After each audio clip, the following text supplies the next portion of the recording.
Good morning students. आज हम लेंगे आपकी हिंदी व्याकरण का चैप्टर 1 जिसका नाम है भाषा, बोली, लिपि और व्याकरण। वैसे तो ये चैप्टर आप पिछली कक्षा में भी पढ़ चुके हैं, बहुत आसान सा चैप्टर है, फिर भी मैं आपको एक बार समझाती हूँ। उसके लिए आप अपनी बुक्स को आगे खोल कर रखिए। बच्चों, अब हम पढ़ना शुरू करते हैं। अब आप जानते हैं कि भाषा शब्द जो है वो संस्कृत की भाष धातु से बना होता है, जिसका अर्थ होता है बोलना।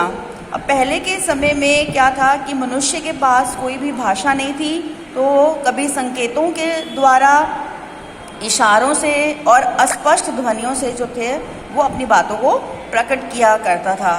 पर जैसे जैसे धीरे धीरे विकास हुआ तो उसे ये लगा कि अब उसको अपने भावों को और अपने विचारों को व्यक्त करने के लिए उसे किसी न किसी माध्यम की आवश्यकता है।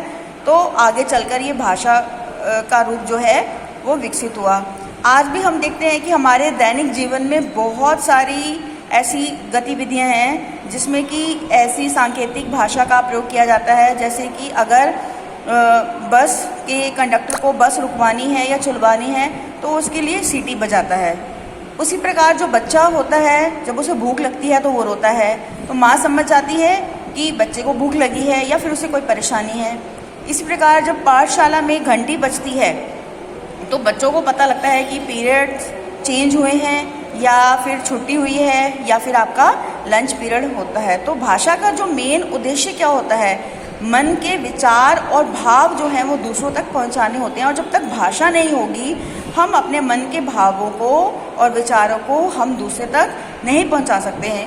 और इसके लिए हम कैसे पहुंचा सकते हैं कि बोलकर हम अपने बात को बता सकते हैं, अपनी बात को हम लिखकर बता सकते हैं, देखकर बता सकते हैं, दिखाकर बता सकते हैं। और जो सामने वाला होगा, अगर हम बोलेंगे तो वो उस बात को सुनकर समझेगा, अगर हम लिखेंगे तो वो उसको पढ़कर समझेगा। तो इस प्रकार से जो है हम अपने विचारों को एक दूसरे तक पहुंचाते हैं। तो अब बात आ जाती है कि भाषा क्या होती है। तो जिन साधन के द्वारा हम अपने मन के भावों को और विचारों का आदान प्रदान, मतलब अपने मन के भाव दूसरों तक पहुंचाते हैं और दूसरों के विचारों को हम ग्रहण करते हैं, उनके विचारों को हम जानते हैं, उस माध्यम को क्या कहते हैं, भाषा। अब देखिए नीचे इसमें उदाहरण दिए गए हैं कि संपूर्ण विश्व में अनेक भाषाएं बोली जाती हैं, जैसे अंग्रेजी, जर्मन, फ्रेंच, रूसी, चीनी। इस प्रकार भारत की भी अनेक भाषाएं हैं, जैसे गुजराती, मराठी, हिंदी, तमिल, तेलुगु आदि। अब बच्चों आते हैं भाषा के रूप। अब भाषा को हम मुख्यतः आप समझते हैं कि या तो हम अपनी बात को बोलकर समझाएंगे और सामने वाला उसको सुनकर समझेगा। तो इसलिए हम भाषा को दो रूपों में बांटते हैं। एक तो हम बांटते हैं मौखिक भाषा और दूसरा हम बांटते हैं इसका लिखित भाषा। अब हम नेक्स्ट पेज पर आते हैं कि मौखिक भाषा क्या होती है। अब मौखिक भाषा जो वो होती है जिसमें एक व्यक्ति जब बोलता है और दूसरा व्यक्ति उसको सुनकर उस बात को समझता है, यानी मौखिक मतलब मुख से बोली गई। तो जब एक व्यक्ति बोलकर अपनी बात को समझाता है और दूसरा व्यक्ति उसको सुनकर समझता है और उसी अनुरूप व्यक्त करता है अपने विचार, तो वो होती है मौखिक भाषा।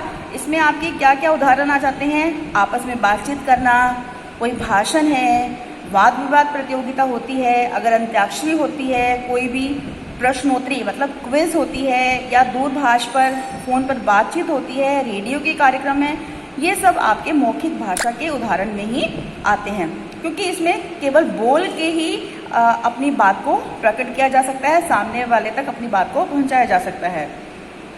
उसके बाद आती है आपकी लिखित भाषा। लिखित भाषा में ही आपको आराम से समझ में आ रहा है, लिखित भाषा मतलब लिख कर अपनी बात को समझाना, कि जब आप अपनी बात को लिख कर सामने वाले तक पहुंचाते हैं और दूसरा व्यक्ति उसको पढ़कर समझता है, तो वो होता है आपकी भाषा का लिखित रूप। तो भाषा का ये जो लिखित रूप होता है, ये इसको हम सुरक्षित रख सकते हैं, क्योंकि आज आप जो पुस्तकों में ज्ञान ग्रहण कर रहे हैं वो क्या है, भाषा का लिखित रूप। अगर भाषा का लिखित रूप विकसित नहीं हुआ होता तो बच्चों आज आप शिक्षा ग्रहण कर रहे हैं वो शिक्षा आप तक नहीं पहुंचाई जा सकती।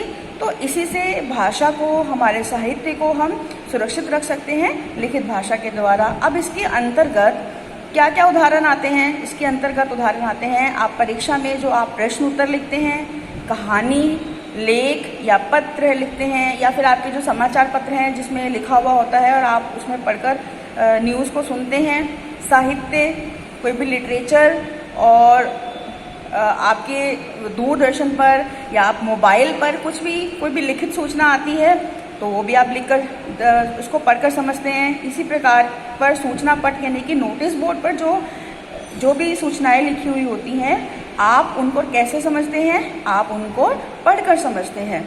तो लिखित रूप जो है वो भाषा का वो अत्यंत आवश्यक होता है। उसके बाद आती है सांकेतिक भाषा। अब सांकेतिक भाषा वो होती है जब आप संकेतों के द्वारा अपनी बात को दूसरे व्यक्ति तक पहुंचाते हो और दूसरा व्यक्ति उनको समझता है, तो वो होती है सांकेतिक भाषा।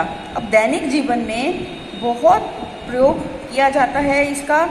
जैसे इसमें अगर कोई पुलिस या जो यातायात को नियंत्रित करता है, ट्रैफिक को नियंत्रित करता है, वो सिपाही वो मुख से नहीं बोलता बल्कि इशारों के द्वारा अपनी बात को समझाता है। इसी प्रकार जो मूक और बधिर यानी कि जो बोल नहीं सकते और सुन नहीं सकते, उनके लिए एक अलग से समाचार सांकेतिक भाषा में प्रसारित किए जाते हैं। परेड का संचालन होता है सीटी के द्वारा या ड्रम के द्वारा, और इसी प्रकार संगीत निर्देशन, ये सब सांकेतिक भाषा में होते हैं। उसके बाद बच्चों आती है आपकी मातृभाषा। अब मातृभाषा क्या होती है? मातृभाषा वो होती है जो आप अपने परिवार में से सीखते हैं, क्योंकि जब बच्चा पैदा होता है किसी परिवार में, उसकी अपनी कोई भाषा नहीं होती। जो परिवार के लोग भाषा बोलते हैं वह जैसे जैसे धीरे धीरे वो बड़ा होता है, वो वही भाषा सीखेगा। जैसे अगर कोई बच्चा पंजाबी परिवार में पैदा हुआ है तो वो पंजाबी बोलेगा, अगर वो गुजराती परिवार में पैदा हुआ है तो वो गुजराती बोलेगा। तो ये जो है वो दूसरों को बोलते हुए देखकर वह भाषा को स्वयं ग्रहण कर लेता है। तो घर परिवार में जो माता पिता के साथ रहकर जो भाषा सीखी जाती है वो होती है मातृभाषा। अब राज्य भाषा क्या होती है? राज्य भाषा वो भाषा होती है जो कि किसी की देश के राजकाज के लिए स्वीकृत होती है, कि उस भाषा में उस देश का जो है उसका काम होता है। तो इसमें 14 सितंबर को हिंदी को राजभाषा के रूप में स्वीकार किया गया था। आज भी आप देखते हैं कि हमारे सरकारी जो कामकाज हैं वो ज़्यादातर हिंदी भाषा में ही होते हैं। इसमें अनेक राज्यों के नाम लिखे गए हैं जिसमें हिंदी को राजभाषा के रूप में स्वीकार किया गया है, जैसे कि उत्तर प्रदेश, उत्तराखंड, बिहार, झारखंड, मध्य प्रदेश, छत्तीसगढ़, राजस्थान, हरियाणा, हिमाचल प्रदेश, दिल्ली आदि। ये ऐसे राज्य हैं जहाँ पर, और जहाँ तक कि अंडमान निकोबार में भी हिंदी को राजभाषा के रूप में मान्यता दी गई है। अब आते हैं बच्चों मानक भाषा पर। मानक भाषा क्या होती है? मानक भाषा वो होती है जो यानी कि भाषा का शुद्ध रूप, जिसमें कि किसी भी भाषा को एकरूप करने के लिए या लिखित में करने के लिए, लेखनी करने के लिए भाषा के जिस रूप को मान्यता प्रदान करी जाती है वो होती है आपकी मानक भाषा। अब मान्यता प्राप्त भारतीय भाषाओं के उदाहरण आप में दिए गए हैं, जिनको 22 भारतीय भाषाएं हैं जिनको भारतीय संविधान में मान्यता दी गई है, जैसे असमिया, बंगला, बोडो, डोगरी, गुजराती, हिंदी, कन्नड़, कश्मीरी, कोंकणी, मैथिली, मलयालम, मणिपुरी, मराठी, नेपाली, उड़िया, पंजाबी, संस्कृत, संथाली, सिंधी, तमिल, तेलुगु और उर्दू। अब है बोली और भाषा में अंतर। बोली और भाषा में क्या अंतर होता है? बोली वो होती है जो एक सीमित क्षेत्र में बोली जाती है। ये लगभग 5 या 10 किलोमीटर के क्षेत्र में ही बोली जाती है। उसके बाद जैसे ही दूरी बढ़ती है, इसमें परिवर्तन आता है, तब दूसरे क्षेत्र की बोली शुरू हो जाती है। ज़्यादातर जो लोकगीत होते हैं वो उसी बोली में ही होते हैं। जबकि भाषा क्या होती है? भाषा एक असीमित रूप में बोली जाती है, बहुत बड़े क्षेत्र में बोली जाती है। लिपि क्या होता है?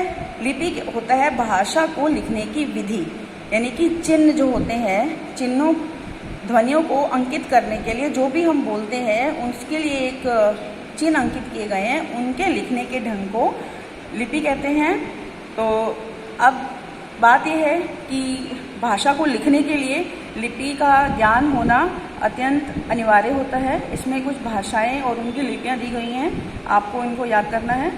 उसके बाद नीचे कुछ मुख्य पॉइंट्स दिए गए हैं कि 14 सितंबर 1949 को हिंदी को भारत की राजभाषा की मान्यता प्रदान की गई थी। तो इस प्रत्येक वर्ष को 14 सितंबर को हिंदी दिवस मनाया जाता है।